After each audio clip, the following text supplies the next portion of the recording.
जनवरी 2005 में नासा की तरफ से एक अनोखा प्रोब स्पेस में लॉन्च किया जाता है। इसका मिशन यह पता लगाना था कि आखिर अर्थ पर पानी आया कहां से।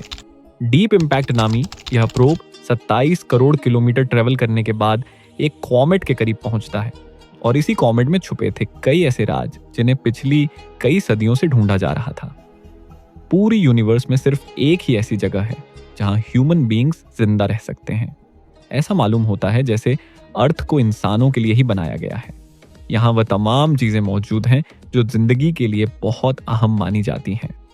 पानी, खाना और ऑक्सीजन। इतनी वसी और जाइंट यूनिवर्स में दूसरा कोई ऐसा प्लैनेट हो या ना हो, लेकिन फिलहाल हम सिर्फ अर्थ को ही जानते हैं जहां पर इंसान बगैर किसी मदद के जिंदा रह सकता है। पर आज से 5 अरब साल पहले अर्थ का कोई वजूद ही नहीं था। जिस जगह पर आज अर्थ और हमारा सोलर सिस्टम मौजूद है, यह मिल्की वे गैलेक्सी का किनारा है। जब हमारा प्लैनेट नहीं था तो इसकी जगह यहाँ पर एक बहुत बड़ा बादल हुआ करता था। एक ऐसा बादल जिसमें सिर्फ मिट्टी और गैसेस भरी हुई थी। आखिर इस बादल में ऐसा क्या हुआ जो ये एक प्लेनेट में बदल गया? वही प्लेनेट जहां आज हम रहते हैं। मिट्टी और गैसेस के इस बादल को मॉलिक्यूलर क्लाउड कहा जाता है। इस बादल में डस्ट पार्टिकल्स थे जिसमें रेत, सिलिकॉन और मुख्तलिफ मेटल्स के जर्रा भी शामिल थे। इस बादल की पैदाइश मुख्तलिफ डेड स्टार्स की वजह से हुई थी। यूनिवर्स के शुरुआती वक्त में जिन स्टार्स ने अपना सारा फ्यूल जला दिया वो फट गए और फटने की वजह से उनके जर्रा आसपास यूनिवर्स में फैल गए। यह आसमान में दिखने वाले बादल की तरह नहीं, बल्कि यह कुछ ऐसे दिखते हैं जिनको हबल स्पेस टेलीस्कोप की मदद से कैप्चर किया गया था। हैरत अंगेज तौर पर यह बादल 100 लाइट ईयर्स जितना बड़ा था। यानी इसके एक कोने से अगर कोई लाइट ट्रेवल करना शुरू हो तो इसको मॉलिक्यूलर क्लाउड के दूसरे कोने तक पहुंचने में 100 साल लग जाएंगे। आसान अल्फाज में समझा जाए तो सूरज और अर्थ के दरमियान जितना डिस्टेंस है, इससे 60 लाख गुना बड़ा यह मिट्टी का बादल था। यही वह बादल है जिसमें से नए स्टार्स और प्लेनेट बनते हैं। और जो फोर्स इस बादल में से स्टार्स और प्लेनेट को बनाती है वो है ग्रेविटी। जी हाँ, वही ग्रेविटी जो स्पेस में होती तो नहीं, बल्कि यह जनरेट होती है। स्पेस में 2 ऑब्जेक्ट्स अपनी अपनी ग्रेविटी की वजह से एक दूसरे से जुड़ जाते हैं या एक दूसरे को अट्रैक्ट करते हैं। जिस ऑब्जेक्ट का मास ज्यादा होगा उसकी ग्रेविटी भी ज्यादा होगी। मॉलिक्यूलर क्लाउड के पार्टिकल्स इसी ग्रेविटी की वजह से एक दूसरे में जुड़ते गए। जो बड़े पार्टिकल्स थे उन्होंने छोटे पार्टिकल्स को अट्रैक्ट करना शुरू कर दिया। ये पार्टिकल्स बहुत तेजी से एक दूसरे में टकराने लगे और इसकी वजह से एनर्जी जनरेट हुई, जिसने गोल घूमते हुए बादल के कोर को, उसके सेंटर को गर्म कर दिया। अगले करोड़ों सालों तक यह प्रोसेस ऐसे ही चलता रहा और मॉलिक्यूलर क्लाउड का कोर बड़ा भी होता गया, ज्यादा तेज भी घूमने लगा और ज्यादा गर्म भी हो गया। और एक वक्त के बाद यह बहुत बड़ा फायरबॉल हमारा सूरज बन गया। बचा हुआ मॉलिक्यूलर क्लाउड अब इसी सूरज के गिर्द घूमने लगा। इसमें मौजूद पार्टिकल्स और गैसेस से ही सोलर सिस्टम के प्लैनेट जिंदगी और उन प्लैनेट के गिर्द घूमने वाले चांद बनेंगे। पर आखिर कैसे, ये एक मिस्ट्री थी, लेकिन अब नहीं है। मॉलिक्यूलर क्लाउड से स्टार यानी सूरज बनने के बारे में पहली बार एक हाइपोथेसिस 1700 में जर्मन फिलोसोफर इनुल कांट और फ्रेंच स्कॉलर पियर साइमन की तरफ से पेश किया गया। लेकिन उस वक्त यह सिर्फ एक आइडिया था। उसके बाद 1920 और 1950 के बीच में जब टेलीस्कोप्स काफी एडवांस होने लगे तो एस्ट्रोनॉमिकली स्कोप की मदद से पॉसिबल नहीं था। फिर 1970 और 1980 के बीच रेडियो और इंफ्रारेड टेलीस्कोप्स की इन्वेंशन ने यह मसला भी हल कर दिया। अब डस्ट और गैसेस के इन बादलों के अंदर देखना भी मुमकिन हो गया। एस्ट्रोनॉमिकली स्कोप्स की मदद से मॉलिक्यूलर क्लाउड्स के अंदर नए स्टार्स को बनते हुए देखा।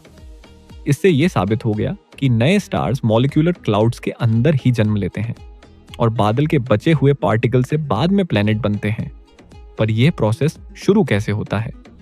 पहले इसके बारे में कई आइडियाज फ्लोट किए गए, लेकिन फिर मार्च 2003 में इंटरनेशनल स्पेस स्टेशन में एक एक्सपेरिमेंट किया गया जिसने सदियों पुराने इस सवाल का जवाब दे दिया।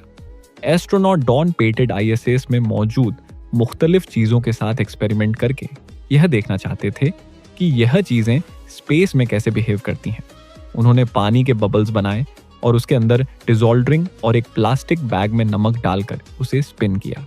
इन एक्सपेरिमेंट्स का मकसद वैसे तो कुछ और था, लेकिन उनके आखिरी एक्सपेरिमेंट ने सदियों पुराने सवाल का जवाब दे दिया। जब नमक को प्लास्टिक बैग में डाला गया तो थोड़ी देर के बाद सॉल्ट पार्टिकल्स एक दूसरे के साथ चिपक गए।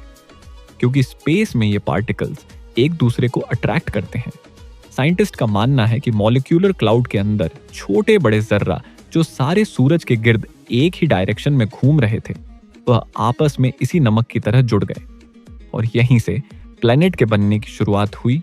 करीब 45 अरब साल पहले मॉलिक्यूलर क्लाउड में भी इसी तरह पार्टिकल्स मिलकर एक झुंड बनाने लगे, ठीक उसी तरह जैसे डॉन पेडिट के एक्सपेरिमेंट में नमक के जर्रा एक दूसरे से मिल रहे हैं।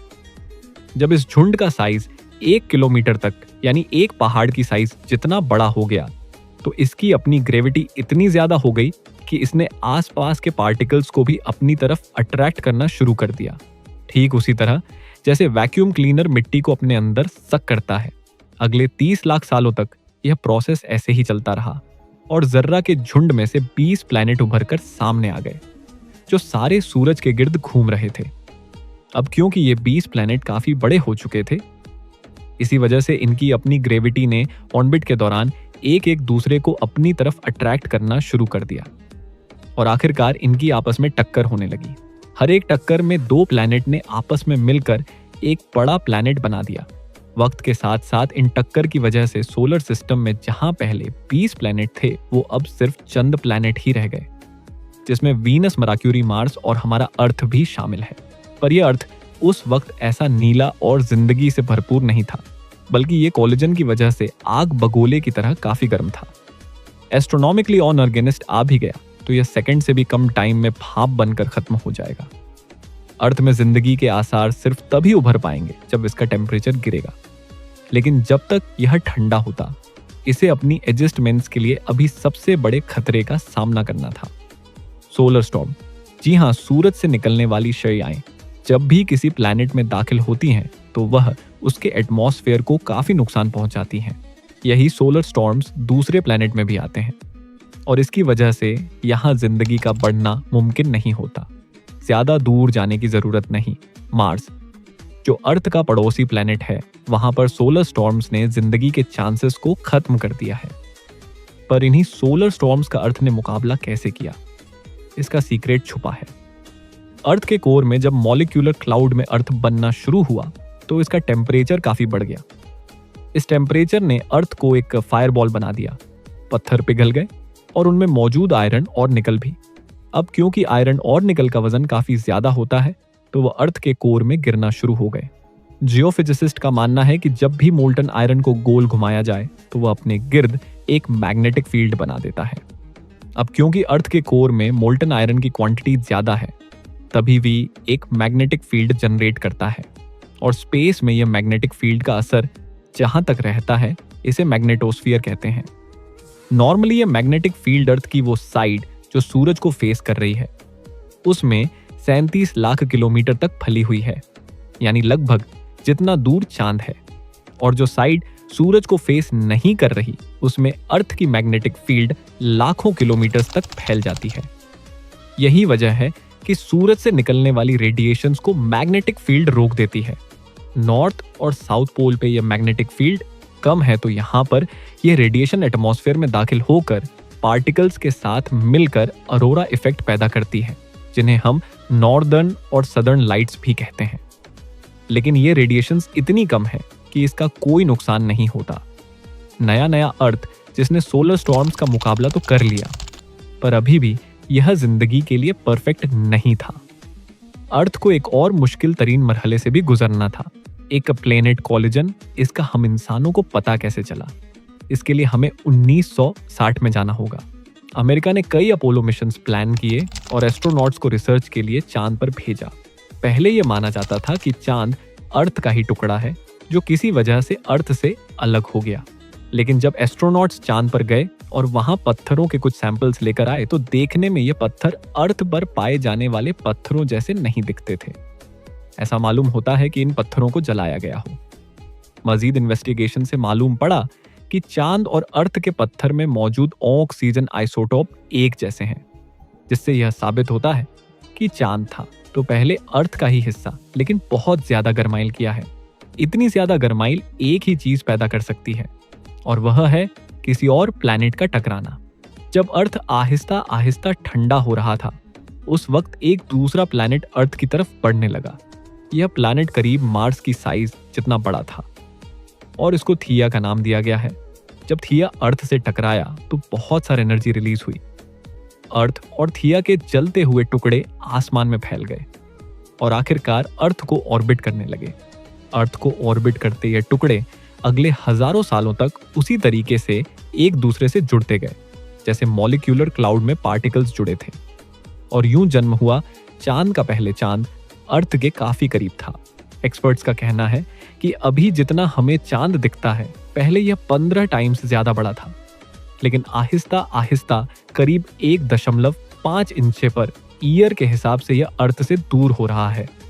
आपको यहां बताते चले कि थिया का अर्थ के साथ हलना, टकराव और चांद का पैदा होना, ये वो दो इवेंट्स थे जिनकी वजह से आज हम इस दुनिया में मौजूद हैं। साइंटिस्ट का मानना है कि यह दो इवेंट्स अगर नहीं होते तो शायद अर्थ पर कभी जिंदगी आ ही नहीं पाती। पर आखिर कैसे? जब मार्स के साइज जितना पी प्लैनेट अर्थ से टकराया तो इसने अर्थ को एक साइड पर झुका दिया, इसको थोड़ा सा टिल्ट कर दिया। अर्थ जो पहले अपने एक्सिस पर ही रोटेट कर रहा था, अब यह 23.5 डिग्री के एंगल पर टिल्ट हो गया, और इस टिल्ट ने अर्थ को दिए मुख्तलिफ किस्म के मौसम। जैसा कि आप जानते हैं कि जमीन की एक फुल रोटेशन एक दिन को जाहिर करती है और सूरज के गिर्द एक पूरा चक्कर एक साल को। अब क्योंकि अर्थ 22.5 पर झुका हुआ है, तो साल के वो महीने जब नॉर्दर्न हेमिस्फीयर सूरज से ज्यादा करीब होता है, तब यहाँ गर्मियों का सीजन होता है और सर्दियों में यही हिस्सा सूरज से दूर हो जाता है। इस टिल्ट की वजह से अर्थ के सरफेस पर पूरा साल एक जैसी गर्माइल और नाव ही एक जैसी ठंड। इन बदलते मौसम की वजह से हमें मुख्तलिफ फ्रूट्स और सब्जियां खाने को मिलती हैं। साल भर मुख्तलिफ रंग देखे जा सकते हैं, और मानसून में बारिश के साइकिल की वजह से पीने का साफ पानी रिवर्स के जरिए मिलता है। इसके अलावा चांद के बनने की वजह से समुद्री लहरें भी बनती हैं।